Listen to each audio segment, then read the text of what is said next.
right, so we're diving deep today into some pretty major things happening over in the Android world. Yeah, it's an exciting time. There are a few things happening that, even if you don't live and breathe tech news every second, you want to know about because they're really going to change how you use your phone. Totally. We're talking phones lasting longer, getting smarter with AI, and just raw power, the kind that'll blow your mind in a few years, not just a little spec bump. And the fascinating part is how these things, they seem separate, but they're all kind of painting a picture of where Android's going as a whole. It's like a rapidly evolving landscape. Exactly. So let's jump right in. Samsung, they're making waves with this new Galaxy S24 FE.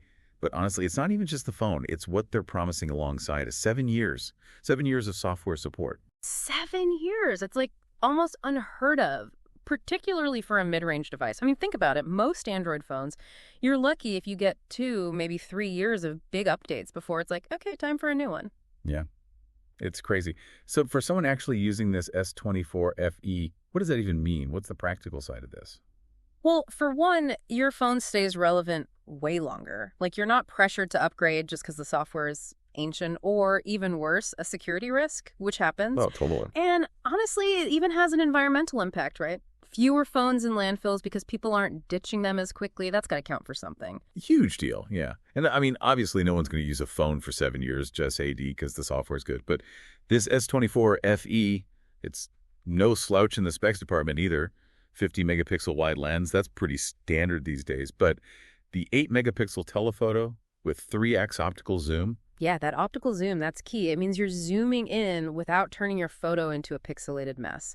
That's something you don't always see at that mid-range price point, where they cut corners. So it's a pretty compelling package. Totally agree. One to watch for sure. Yeah. Okay, shifting gears a bit from like the physical phone to how we actually use these things. Xiaomi, they're going all in on AI with their new 14T series. But this feels bigger than just Xiaomi, right? Oh, absolutely. What they're really doing is showcasing Google's newest AI features. Have you heard about Circle to Search? I have, yeah. It's like you literally just circle something on your screen. Anything, a thing, a person, whatever, and boom, the phone knows to search for it. It's like having visual search built right in. Exactly. Super intuitive. Exactly. Then there's Gemini Nano. Now, this one's more behind the scenes, but potentially even bigger. It's about your phone actually understanding what you mean, like you're talking to another person, not just barking commands at it. So not just open Spotify. It's like actually getting what you want done more naturally. Precisely. And the bigger picture here, it's Google baking AI into the core Android experience, kind of what they've done with their Pixel phones. But now it's everyone. So it really makes you wonder, will this make Android more consistent across all brands, less fragmented? Fascinating. It'll be really interesting to see how other manufacturers respond to this, whether they embrace it or try to do their own thing. But while we're on the topic of pushing limits, let's talk pure power. Qualcomm, they're working on their Snapdragon 8 Gen 5 processor due out 2026. Rumors say it could hit 5.0 gigahertz on those performance cores, which is just. Whoa! To put it in perspective, that's a massive leap. We're talking potentially games that are unbelievably smooth, AR, VR that's actually immersive, apps that just boom, open instantly. Yeah, that's a lot of promises, right? So should people be hyped, or is this like wait-and-see territory? I mean, it's exciting for sure, but like with anything new in tech, you gotta temper expectations a bit until you see real-world benchmarks.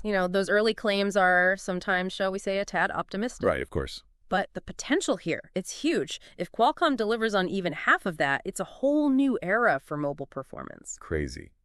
Okay, so to wrap things up, we've got Samsung shaking up the game with these longer-lasting phones, Xiaomi pushing that AI integration hard, and Qualcomm over here teasing a future where our phones are basically supercomputers in our pockets. It's wild. It really is. And it kind of makes you wonder, as all this keeps evolving so fast, how will we even use our phones in a few years? Will we be even more reliant on them? And ethically, will all this power and AI actually lead to like a more sustainable phone industry? There are a lot of big questions, but no matter what, it's an exciting time to be along for the ride. Couldn't have said it better myself. Yeah. That's it for our deep dive today. We'll be back soon to break down even more tech news. Sounds good.